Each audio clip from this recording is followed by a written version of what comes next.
Hello everyone, this is संतोष यार। आज हम लोग बात करने वाले हैं इंजीनियरिंग मैकेनिक्स में फर्स्ट चैप्टर।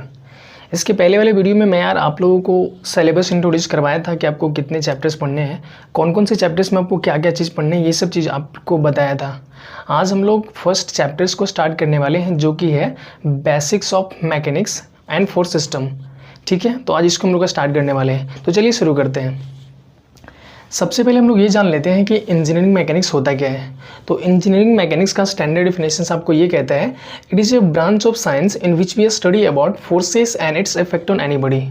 मतलब इंजीनियरिंग मैकेनिक्स में हम लोग वो पढ़ते हैं फोर्सेस एंड इट्स के इफेक्ट के बारे में। यानी इन वर्ड्स सिंपल मैं आप लोग को बताना चाहूँगा तो ये समझ लो कि अगर कोई बॉडी पे, कोई ऑब्जेक्ट पे फोर्सेस लग रहे हैं एंड फोर्स के लगने की वजह से अगर उसमें कोई चेंजेस हो रहे हैं, जैसे कि उसके वेलोसिटी, पोजीशंस या फिर शेप एंड साइज, तो फोर्सेस के लगने की वजह से अगर ऑब्जेक्ट में कोई भी चेंजेस होता है एंड इन सारे चीज़ों के बारे में हम लोग जिस ब्रांच में स्टडी करते हैं वो होता है अपना इंजीनियरिंग मैकेनिक्स। ठीक है, इंजीनियरिंग मैकेनिक्स को भी आगे चल के दो भागों में कैटेगराइज किया जाता है, mechanics of rigid body and mechanics of deformable body.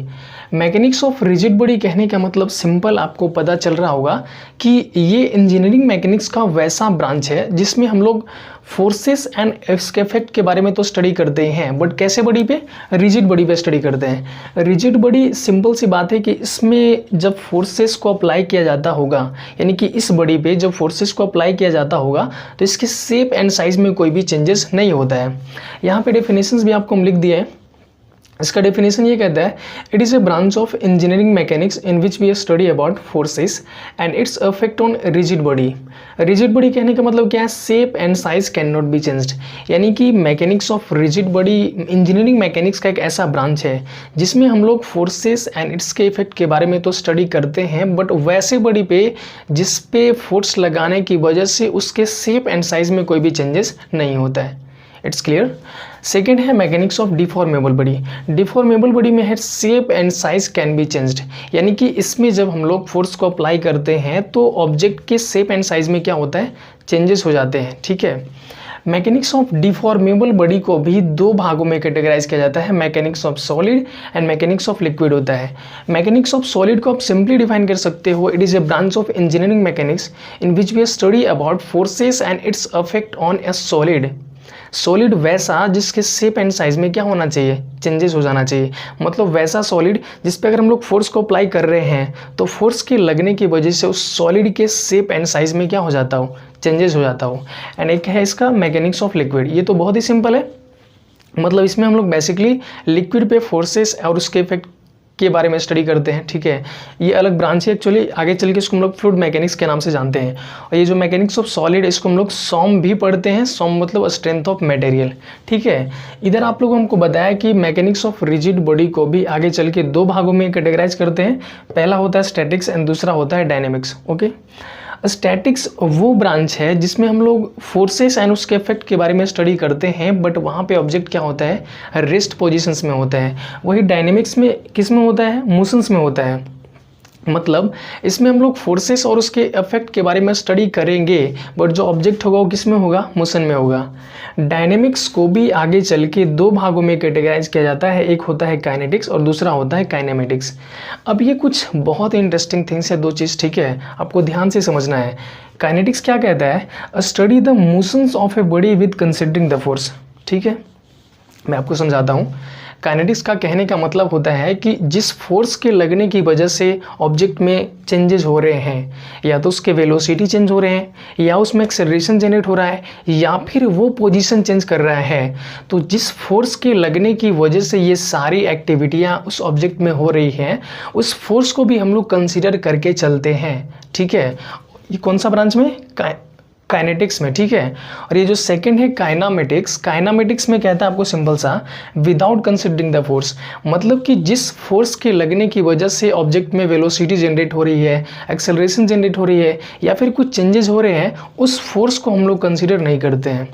ठीक है, मैंने आपको बताया, बट आपको खटक रहा होगा कि ये कैसे फोर्स को कंसिडर करते हैं और कैसे नहीं करते हैं, मतलब कब करते हैं कब नहीं करते हैं। तो इसको एक एग्जांपल्स के थ्रू मैं आपको समझाने की कोशिश करता हूँ।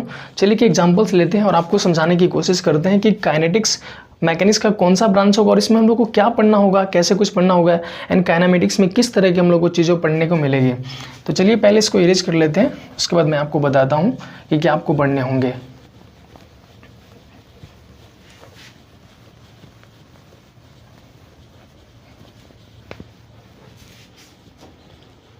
जैसे देखिए एक सिंपल सा एग्जांपल्स हम आपके सामने लेते हैं। जस्ट सपोज करो कि यहाँ पे एक ऑब्जेक्ट रखा हुआ है जिसका मास है 2 kg, ठीक है। इस ऑब्जेक्ट पे हम लोग एक फोर्स अप्लाई करते हैं जिसका वैल्यू हम लोग लेते हैं जस्ट सपोज 10 न्यूटन सॉरी। तो जब 10 न्यूटन का फोर्स इस ऑब्जेक्ट पे हम लोग अप्लाई करते हैं तो ये फोर्स लगाने की वजह से ये ऑब्जेक्ट यहाँ से यहाँ चला आता है कुछ डिस्प्लेसमेंट ट्रैवल करके, ठीक है। यहाँ पे भी इसका मास कितना होगा, 2 kg होगा। आप सपोज कर लो यहाँ पे ये पोजीशन ए था, यहाँ पे पोजीशन बी था। पहले ये ऑब्जेक्ट ए पोजीशंस पे रखा हुआ था जिसका मास कितना है 2 kg। इस पे जब हम लोग फोर्स 10 न्यूटन का अप्लाई करते हैं तो ये यहाँ से इस पोजीशंस पे चला आता है बाय ट्रेवलिंग ए डिस्टेंस कितना s। अब जब यहाँ पे ये स्टार्टिंग में ऑब्जेक्ट रखा हुआ था, जब इस पे कोई फोर्स नहीं लग रहा था, तो आप बताइए इसका इनिशियल वेलोसिटी कितना होना चाहिए, 0 मीटर पर सेकेंड, बिकॉज ये पहले से क्या था, रुका हुआ था। जब ये इस पे फोर्स लगा और कुछ दूर ये चला तब इसकी कुछ वेलोसिटी हो गई जिसको हम लोग बोलते हैं v फाइनल वेलोसिटी।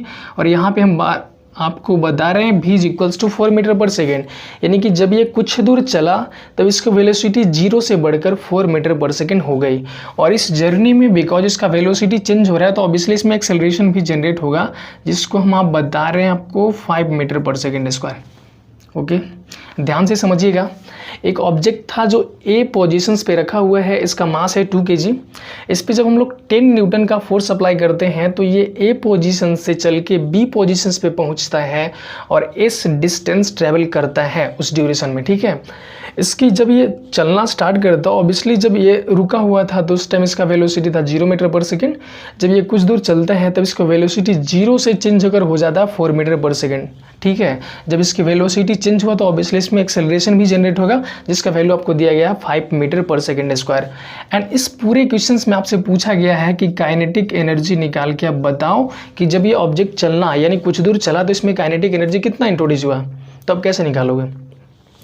तो सबसे पहले काइनेटिक एनर्जी निकालने के लिए आपको एक चीज़ पता होना चाहिए कि एनर्जी होती क्या है, मतलब काइनेटिक एनर्जी क्या होता है। तो एनर्जी को अगर आपको एक वर्ड्स में हम बताना चाहें तो एनर्जी का डेफिनेशन होता है energy is the capability of doing work. यानी सिंपल है, एनर्जी क्या शो करता है, कैपेबिलिटी ऑफ डूइंग वर्क।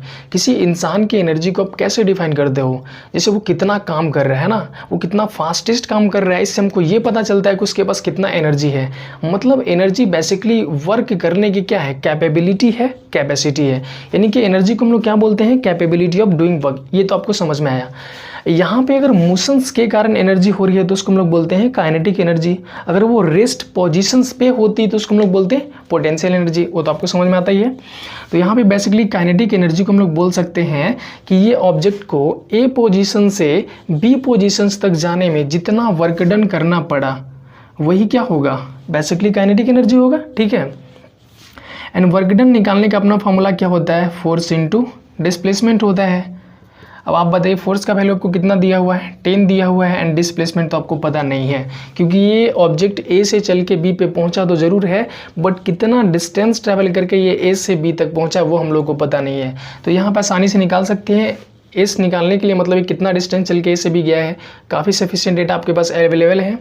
जैसे कि आपको यू पता है, भी पता है, ए पता है, तो एस नहीं निकाल सकते हो using third equations of motion, v square is equals to u square plus 2as। इसमें भी आपको कितना दिया हुआ है, 4 दिया हुआ है, तो क्या हो जाएगा 4 का square is equals to u कितना दिया हुआ है 0 प्लस 2 इंटू ए कितना है 5 इंटू कितना है एस। यहाँ से देखो 5 2 से 10 हो जाएगा। जब एस निकालना चाहोगे तो 4 का स्क्वायर होगा 16 अपॉन कितना होगा 10 मीटर। यानी कि जो यहाँ से यहाँ तक ऑब्जेक्ट चल के गया था वो कितना मीटर डिस्टेंस ट्रैवल करके गया था 16 अपॉन 10 मीटर। इसको फर्दर अगर हम लोग डेसिमल में चेंज करना चाहें तो 1.6 मीटर लिख सकते हैं। तो यहाँ पे अगर हम लोग काइनेटिक एनर्जी निकाल रहे हैं तो 10 इंटू एस का वैल्यू हम लोग को पता चल गया 1.6 मीटर। इसको और कैलकुलेट करेंगे तो कितना आ जाएगा 16 जूल आ जाएगा। एनर्जी का ऐसा यूनिट क्या होता है, जूल। यानी कि यहाँ पे काइनेटिक एनर्जी कितना निकल के आया 16 जूल। बहुत बच्चे तो ये सोच रहे होंगे यार काइनेटिक एनर्जी निकालने का तो हम लोग को डायरेक्ट फॉर्मूला पता है, हाफ एम बी स्क्वायर, तो इतना क्यों करना। तो ये बाय प्रोसेस करना आपको समझने के लिए। अगर आपको काइनेटिक एनर्जी निकालना ही होता तो डायरेक्ट अगर आप निकालना चाहते हो तो ऑब्वियसली आप लगा सकते हो half m v square, half m का वैल्यू कितना है 2 है और भी कितना है, भी बेसिकली देखो कितना है 4 मीटर पर सेकंड चेंजेस, तो यहाँ पे लिखेंगे 4 का स्क्वायर, 2 से 2 कैंसिल हो जाएगा, 4 का स्क्वायर कितना होगा 60 जूल। तो ऐसे भी आप काइनेटिक एनर्जी निकाल सकते हो डायरेक्टली, बट यहाँ पे बाय प्रोसेस में आपको बताया हूँ काइनेटिक एनर्जी होती क्या है। एनर्जी बेसिकली हम लोग को कंसिडर कैसे करते हैं, ठीक है। तो एनर्जी होती है क्या, कैपेबिलिटी ऑफ डूइंग वर्क, और इस हिसाब से यहाँ पे हमने निकाला तो 16 जूल है। मैं आपको यहाँ पे ये समझाना चाह रहा हूँ कि देखो इस काइनेटिक एनर्जी निकालने के प्रोसेस में क्या हम लोगों ने फोर्स को कंसिडर किया, जरूर किया है ना। यहाँ पे जब काइनेटिक एनर्जी निकाल रहे थे तो वर्क डन निकालने के लिए हम लोग को ज़रूरत पड़ा था कि इस पर कितना फोर्स लगाए थे जिसकी वजह से ये ए से बी तक गया था।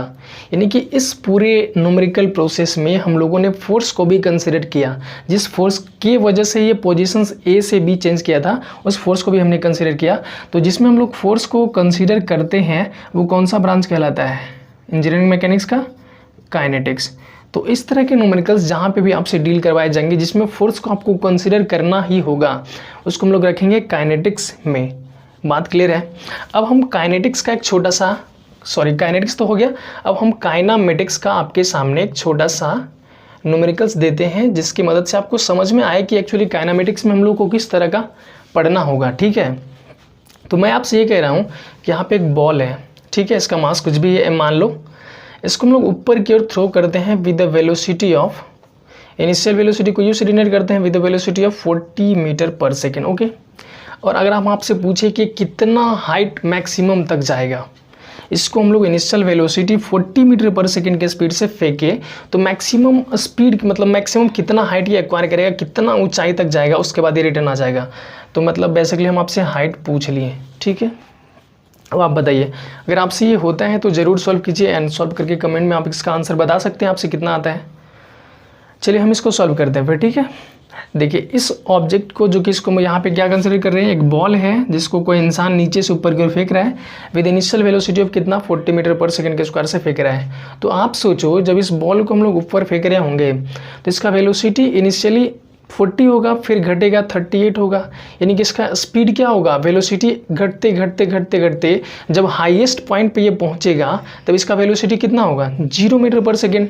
यानी कि ये 40 मीटर पर सेकेंड के स्क्वायर से फेंका जरूर जा रहा है, बट जैसे जैसे ये ऊपर जाएगा इसका वेलोसिटी धीरे धीरे घटते घटते जब ये पिक पॉइंट पे पहुंचेगा, मतलब जब ये हाईएस्ट पॉइंट पे पहुंचेगा, यहाँ पे इसका जो फाइनल वेलोसिटी होगा वो कितना होगा 0 मीटर पर सेकेंड होगा। बात समझ में आ रही होगी। देखो बॉल को जब हम लोग फेंक रहे हैं तो 40 मीटर पर सेकेंड के इनिशियल वेलोसिटी से फेंक रहे हैं, ये जब ऊपर की ओर जाएगा तो इसका वेलोसिटी घटते घटते जब ये हाईएस्ट पॉइंट पे पहुंच जाएगा, मतलब इसके बाद ये ऊपर नहीं जाएगा, उसके बाद ये नीचे रिटर्न करना चाहेगा, तो जब ये हाईएस्ट पॉइंट पे पहुंचेगा तो इसके पास फाइनल वेलोसिटी कितनी होगी 0 मीटर पर सेकेंड होगी। और आपको पता है जब हम किसी चीज़ को ऊपर की ओर थ्रो करवाते हैं तो एक नीचे की ओर क्या लगता है, ग्रेविटेशनल एक्सेलरेशन लगता है। यानी कि ग्रेविटेशनल एक्सेलरेशन हमेशा नीचे की ओर लगता है जिसे हम लोग जी से डिनोट करते हैं, और इसका value 9.8 metre per second square, या फिर हम लोग कैलकुलेशन इजी के लिए कितना कभी कभी लिया जाता है 10 मीटर पर सेकेंड स्क्वायर लेते हैं, ठीक है। तो ये पता है, और इसमें आपको जी पता है, यू पता है, भी पता है, तो बेसिकली एस नहीं निकाल सकते। और यहाँ पे बिकॉज ये लीनियर डिस्प्लेसमेंट तो है नहीं कि यहाँ पे एस कंसिडर करेंगे, तो इसको यहाँ पे एस के प्लेस पे ही हम लोग क्या कंसिडर करने वाले हैं, एच कंसिडर करते हैं, ठीक है। यानी कि इस होल जर्नी में इस क्वेश्चंस में आपको यू दिया हुआ है 40 मीटर पर सेकेंड्स, आपको भी दिया हुआ है 0 मीटर पर सेकेंड्स, एंड जी दिया हुआ है 10 metre per second square. But यहाँ पे जी का वैल्यू आप 10 मीटर पर सेकेंड स्क्वायर लोगे या फिर -10 मीटर पर सेकेंड स्क्वायर लोगे, ये कैसे डिसाइड करते हैं हम लोग। तो सिंपल सा आपको एक बात याद रखना है, कभी भी ज़िंदगी में कन्फ्यूजन नहीं होगा। अगर आप जिस भी ऑब्जेक्ट पे कंसिडर कर रहे हो, मतलब उसका वेलोसिटी का डायरेक्शंस, अगर ऑब्जेक्ट ग्रेविटेशनल एक्सेलरेशन जिसका डायरेक्शन हमेशा कहाँ होता है, ऊपर से नीचे, अगर ऑब्जेक्ट ग्रेविटेशनल एक्सेलरेशन के डायरेक्शंस में जाएगा तब हम लोग जी का वैल्यू क्या लेंगे, पॉजिटिव। लेकिन अगर ऑब्जेक्ट ग्रेविटेशनल एक्सेलरेशन के अपोजिट डायरेक्शंस में जाएगा तब हम लोग जी का वैल्यू क्या लेंगे, नेगेटिव। तो यहाँ पे देखिए ग्रेविटेशनल एक्सेलरेशन का जो डायरेक्शन है वो ऊपर से नीचे की ओर है, और ऑब्जेक्ट का डायरेक्शन कहाँ है, नीचे से ऊपर की ओर है। मतलब इस केस में हम लोग जी का वैल्यू कितना लेने वाले हैं, -10 कंसिडर करने वाले हैं, ठीक है। अब निकाल लेते हैं। देखिए थर्ड इक्वेशन ऑफ मोशन का यूज करेंगे, v square is equals to होगा यू स्क्वायर प्लस 2as होता है, ठीक है। यहाँ पे b का वैल्यू कितना है, 0 है। u का वैल्यू कितना है, इनिशियल वेलोसिटी 40 है, तो यहाँ पे लिखेंगे 40 का स्क्वायर प्लस 2। एक्सेलरेशन का काम यहाँ पे कौन कर रहा है, ग्रेविटेशनल एक्सेलरेशन कर रहा है, और जिसका वैल्यू हम लोगों ने कितना कंसिडर किया है, -10। वो इसलिए बिकॉज ये दोनों का जो डायरेक्शंस है, ऑब्जेक्ट नीचे से ऊपर एंड ये ऊपर से नीचे, इसलिए इनटू एस को ही हम लोग यहाँ पे क्या करेंगे, हाइट कहेंगे। ठीक है, यहाँ से 40 का स्क्वायर इधर लाएंगे तो क्या हो जाएगा, -40 का square, okay, is equals to यहाँ पे हो जाएगा -2 × 10 कितना हो जाएगा, 20h।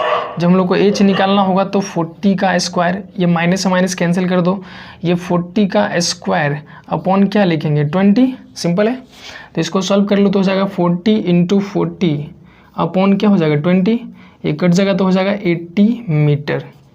यानी कि जो हाइट आपका आया है, h का वैल्यू आया है, वो आया है 80 मीटर।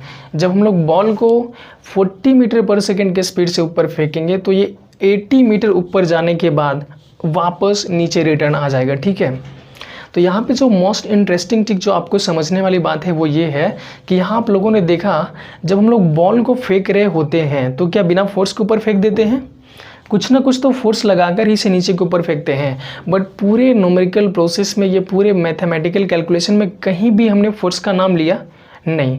तो ऐसे प्रॉब्लम में जिनमें हम लोग इसके पोजीशंस के बारे में स्टडी किया, मतलब ये पहले यहाँ पे था, फिर यहाँ पे पहुँचा, फिर रिटर्न किया होगा, यानी इसके पूरे ऑब्जर्वेशन के दौरान ये किस फोर्स के कारण इसमें ये मूवमेंट हो रहा था, ये नीचे से ऊपर जा रहा था, इसमें हम लोग कंसीडर नहीं किया।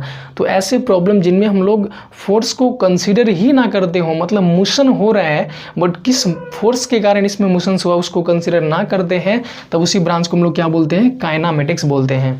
तो बेसिकली आपको ओवरव्यू मिल गया होगा कि काइनेटिक्स किस ब्रांच में आता है, काइनामेटिक्स किस ब्रांच में आता है। काइनामेटिक्स में हम लोग को क्या कुछ मिलता है पढ़ने के लिए, इसमें किस तरह के न्यूमेरिकल्स हम लोग को देखने को मिलेंगे, ये आपको समझ में आ गया होगा। तो पढ़ते रहिए, मिलते हैं नेक्स्ट वीडियो में। आई थिंक ये वीडियो आपको समझ में आया होगा।